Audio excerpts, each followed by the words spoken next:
I paid $14,000 to fly my family to my graduation. They went to Greece instead. You're not even a real doctor. My uncle posted, so I sent them the degree with the invoice.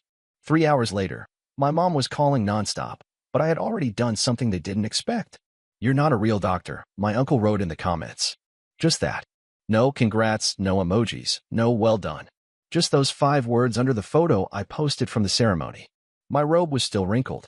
My hair looked like I'd fought wind and lost. But I'd never felt prouder, not when I got accepted, not when I passed boards, not even when I delivered my first diagnosis without a supervisor over my shoulder. That photo was the moment I let myself exhale. I'd made it, and they spat on it. It started with the tickets. I spent $14,000, yes, for zeros flying them in business class, because mom's back couldn't handle coach, and dad deserved some comfort after everything he'd done for me. I didn't argue. I just paid. Even printed their itineraries on nice paper and tucked them into gift envelopes. Your flight leaves the 4th, I told them. Commencement is the 6th. Dinner's on me after. Don't be late. They're reading my name early. Mom clapped. Dad nodded. Emma, my sister, asked if she could bring her boyfriend. I said yes. They never got on the plane. 3 hours before their flight, I got a text from Emma. We're not gonna make it. Something came up. I'll explain later. Love you. That was it. I spent my graduation scanning every face in the crowd except the one I wanted to see. I kept glancing at the reserved row, empty. I had to keep smiling for the cameras. I shook hands, got my diploma, took the group shot. Alone. It wasn't until I checked Facebook that I realized what came up actually meant. There they were, Mom, Dad, and Emma standing in front of a white chapel on a cliff, turquoise water stretching behind them like a postcard. The caption read, "Dreams come true in Santorini. Family time is the best time." No mention of me. No apology. Just champagne flutes, sun hats, and comments from relatives like, "So deserved. Greece looks good on you, girl. Where's Dr. Nephew?" Then my uncle chimed in. "He's not a real doctor." That comment? That's what broke me. Not the missed flight. Not the money. Not the empty seat at graduation. Those 5 words. Because I paid for every single thing. And they treated me like I was optional. So I did the one thing they didn't expect. I sent them a high-res scan of the diploma. And right underneath it, I attached a copy of the flight invoice, labeled paid in full. Then I turned off my phone. 3 hours later, my mom was calling nonstop. But by then, I had already done something worse. I didn't block her. Not yet. I wanted to see how long it would take before she said what she really meant. The first voicemail was all fake tears. "Sweetheart, we didn't think you'd mind. It was a once-in-a-lifetime opportunity, and you've always been so independent." The second was sharper. "You're being dramatic. You don't understand how stressful things have been lately." By the third, she dropped the act completely. "You didn't even go to med school. It was just some online program, right? Don't pretend this is Harvard." That's when I blocked her. And Emma. And my dad. But I wasn't done listening. I went back to the Facebook post. Refreshed it. My uncle's comment, "You're not a real doctor," had racked up 37 likes. I recognized the names. Aunt Margie. Cousin Luke. Even my godfather, who once gave me a stethoscope for my 12th birthday with a card that read, "For our future Dr. James." I stared at it. And I started saving screenshots. Not out of spite. Out of strategy. 2 days later, I got a DM from my cousin Sarah. She's the only one who ever had a shred of empathy. "Hey, I don't agree with what they did. Just so you know, your mom told everyone you canceled the graduation. Said it wasn't happening. I only found out when you posted the pics." Oh, so now I was the villain. I asked her one thing. Just one. Did they really say that? Sarah didn't respond in words. She sent me a screenshot of the family group chat. My mom. "Well, James made it clear we weren't invited. Said it would be awkward and that he'd rather celebrate with his real friends." Then my dad. "Let him sulk. Greece is better than sitting through another lecture about his doctor stuff." Emma. LOL. He's probably diagnosing himself with abandonment issues. I stared at the screen until my vision blurred.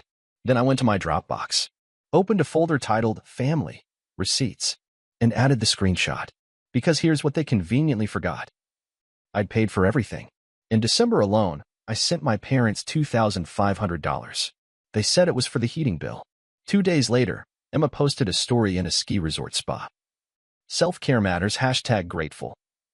Last spring, I covered the down payment for Dad's new car.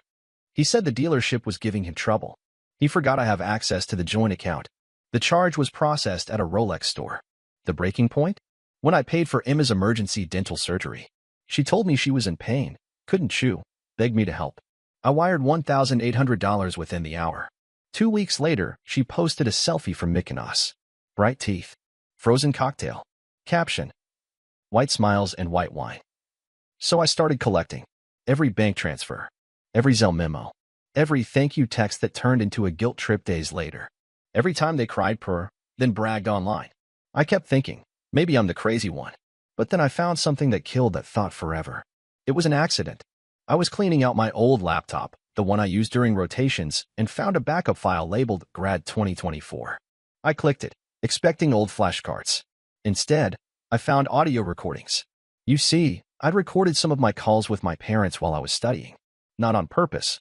I used a call recorder app to track my study sessions and sometimes forgot to turn it off. One file stood out. It was dated March 3rd, the day I bought their graduation tickets. I hit play. My voice.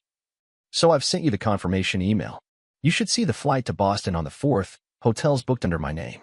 Mom's voice. Sweetie, that's a lot. Are you sure you want to spend that much? Dad. Let the boy do it. He's got doctor money now, right? Laughter. Emma. Well, if he's really a doctor. Not like one of those Zoom degrees. Laughter. Then the worst part. My dad again. He thinks we'll show up to clap like seals. He doesn't realize he's just our retirement plan. The audio ended there. I sat in my chair, completely still. Then I added the file to the folder. Named it. Not a real doctor.mp3. That night, I made a plan. Not revenge. Revelation. Because if they wanted to treat me like a bank in a lab coat, then it was time for them to deal with the consequences. And I hadn't even sent the final invoice yet. Graduation dinner was supposed to be a celebration. But instead, it became an ambush. I had made the reservation weeks in advance. Private room, good lighting, custom menu. I even prepaid the deposit to make sure there were no last-minute excuses. They didn't know I'd still booked it. And they definitely had no idea who else I'd invited. I walked in first, pressed shirt, black suit, calm face. The kind of calm that comes before the tornado sirens. The restaurant manager led me to the room. Then came the others. First, my mother, in pearls and perfume, walking like the queen of denial. Then, Dad, faking a limp for sympathy. Emma trailed behind, too busy on her phone to notice the extra place settings. They didn't see the projector yet. They didn't ask. When we sat down, Mom opened the performance. We're so proud of you, sweetie. Sorry we couldn't be there for the ceremony, but Greece was once in a lifetime. Dad added, we raised a doctor. Even if Facebook doesn't understand that. He smirked. Emma snorted into her wine. Then the door opened again. Uncle Thomas walked in. You know, you're not a real doctor, Uncle Thomas. He looked confused. I thought this was family only? I smiled. Exactly. Then I stood up. I want to thank you all for coming, I said, clicking the remote. The screen behind me lit up. First slide. This is what family looks like when you're the ATM. I let the silence breathe. Emma blinked. Mom reached for her water. Dad stared at the screen like it was a threat. Next slide, screenshots. Every transfer. Every, just until Friday. Every guilt text. Every fake emergency. Every Venmo request labeled, emergency please. Then audio. I hit play. Dad. He doesn't realize he's just our retirement plan. Emma. Well, if he's really a doctor. Not like one of those Zoom degrees. Mom. He always was too sensitive. He'll pay. He always pays. The room was silent. Emma looked like she was about to vomit. Mom's hand trembled as she reached for her clutch. Then came the final video. I had clipped together their Facebook post, the Santorini slideshow layered over my empty graduation row. At the end, a copy of the plane tickets. $14,206.32 paid in full. Passenger names, all 3 of them. Destination, nowhere. Then I looked at Uncle Thomas. You said I wasn't a real doctor. Care to revise that now? He turned red. It was just a joke, kid. Funny. Didn't feel like a joke when it got 37 likes. Then I turned to the rest. You all pretended I was family only when it was convenient. You wanted a bank, not a brother. Not a son. I pulled out a folder. Opened it. Inside. Copies of the tax returns I filed for them. Credit statements I paid. A notarized letter transferring the house deed. Back to me. Because yes, the house Emma lived in? I bought it 3 years ago, under my name. They'd just been pretending it was theirs. Emma's voice cracked. You said it was a gift. I looked her dead in the eyes. And you treated it like garbage. So now it's not. Mom tried to stand. Sweetheart, we didn't mean that. But I was already speaking. I've filed to evict. You'll get the letter by Monday. You'll also find your accounts frozen, the ones connected to my name. The car lease? Canceled. The shared credit card? Terminated. The utilities? Updated. You'll need a new billing address. Dad slammed his fist on the table. You're ruining this family. No, I said. You ruined it when you chose Greece over me. That's when the final guest entered. Professor Morales, my mentor from med school, who had driven 2 hours to be there. He walked up to the table, shook my hand, and turned to my family. I was there when he pulled his first night shift, when he stayed up 3 days in a row for his boards. He saved a life before most of you finished breakfast.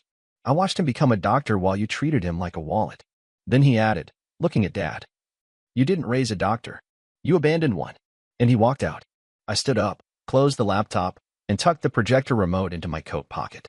This dinner's paid for. That's my last gift to you. And then I walked out.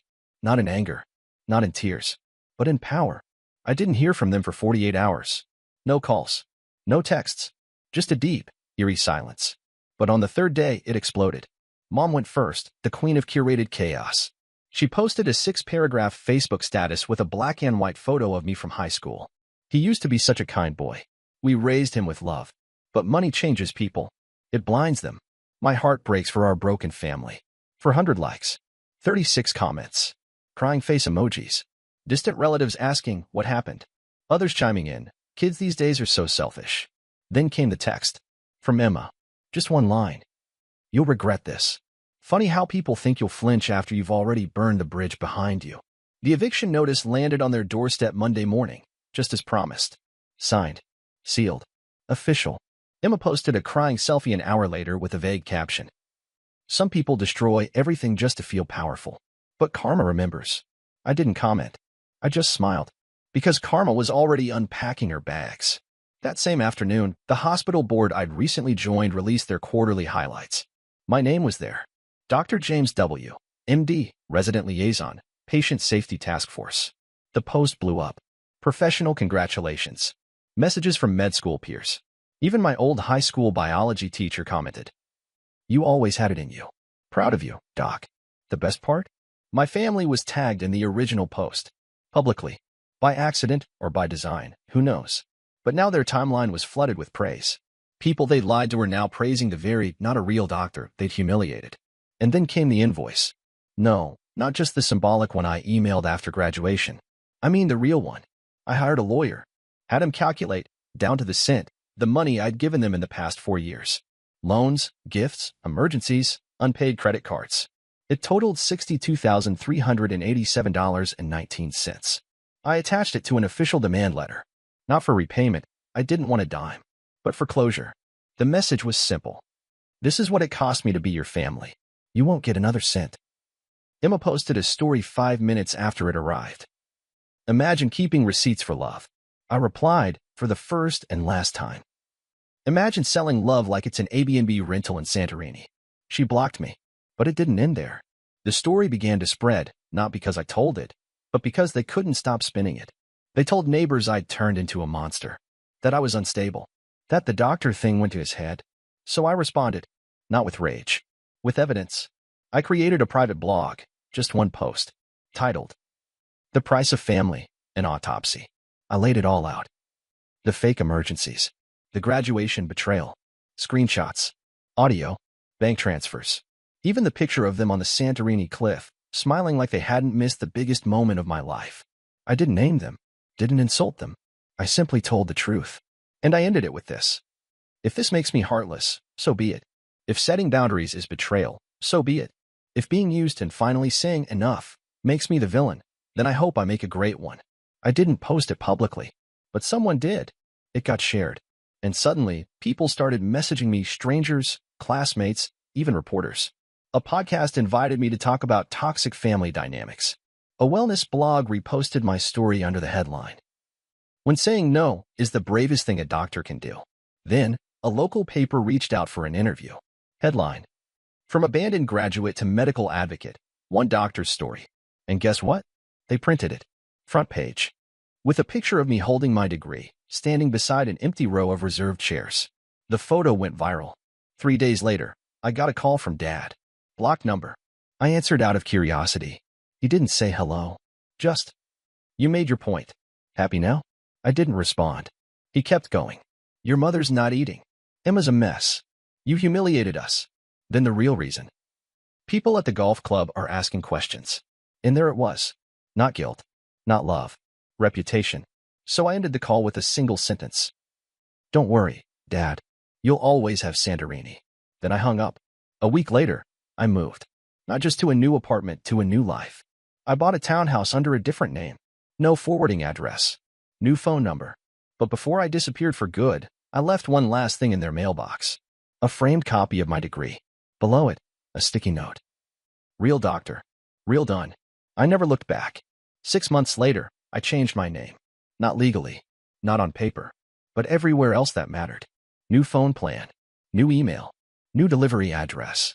All tied to a new alias. To the people who mattered, I was Dr. James Wells. To the rest, I was nobody. And it was perfect. The townhouse I bought? Quiet. 2 stories. Hardwood floors. A Japanese maple in the backyard that turned blood red in October. The kind of peace you don't appreciate until you've spent 29 years drowning in obligation. I didn't decorate much. Minimalist. Clean. No family portraits. No nostalgia. Just framed degrees, medical textbooks, and a coffee maker I loved more than half my bloodline. My days became sacred. Wake up. Run 5 miles. Work. Patience. Healing people who said thank you and meant it. Come home. Silence. Peace. No calls begging for money. No text saying, "Can we just talk?" No threats hidden behind emojis. No guilt packaged in holiday cards. Just me. Alive. Untouched. But the past has a funny way of knocking, even when you've slammed the door shut. It was a Tuesday when the email came. Anonymous sender. Subject line. "You might want to see this." Attached. A screenshot of a GoFundMe page. Created by Emma. Title. Help our family heal from the past. The photo was an old one, all of us at a barbecue, back when I was still naive enough to think they loved me for me. The description said I'd abandoned them, that I used money as a weapon, that I'd hacked into family accounts and left them homeless. They were asking for $50,000. I checked the donations. $12,647 already raised. Dozens of comments like, "So sorry you're going through this." Sending prayers. "Money doesn't make you better, sweetie." And one from Uncle Thomas. "Always knew he had issues. Keep your head up." I didn't scream. I didn't cry. I just poured coffee, sat down, and logged into an old folder. Labeled. Truth folder. Inside. The full audio of Dad laughing about using me. The screenshot of Emma's spa trip, dated 2 days after the dental emergency. The receipts for every gift that turned out to be a lie. And the voicemail from Mom, the one where she said, "Honestly, we just thought you'd keep paying. That's what family does." I uploaded everything. Created a site. Simple, black background, no flashy design. Title. "Since you wanted the story, here's the full one." Then I added a note at the top. "This is not revenge. This is reality. I'm not fundraising. I'm not begging. I'm not hiding. I'm just done." I posted the link in one place only. Under Emma's GoFundMe. As a $1 donation. Message. "The doctor's still not real? Huh? Enjoy the receipts." By noon, the GoFundMe was locked. By 3 p.m., the page was deleted. By 6, Emma's Instagram had gone private. And at 9 p.m. sharp, my phone buzzed. New number. Local code. Probably a burner. I picked up. Silence. Then, "Why are you doing this to us?" My mother. Same voice. Different tone. Thin. Weak. Desperate. I sipped my coffee. Let her speak. "You already left. Why can't you just forget? Let it go." I finally spoke. "You made me the villain. So now I'm giving you the ending you wrote." She started crying. "We didn't think you'd really leave." "Well," I said, "doctors perform amputations. Sometimes the only way to survive is to cut off what's infected." And I hung up. For the last time. It's been a year now. The house they lost? Renovated. Rented. To a family of 5 who actually values things. Sometimes I drive by it, just for the poetry. They put a blue mailbox out front. The kind my mother always said, looked cheap. It fits the place better now. As for me, I built something better. A new foundation. Not just a career, a legacy. I launched a medical podcast. Named it Real Doctor, Real Life. The tagline? Because some stories don't come with applause. First episode? I sent them the degree. And the invoice. It hit 1 million plays in 3 days.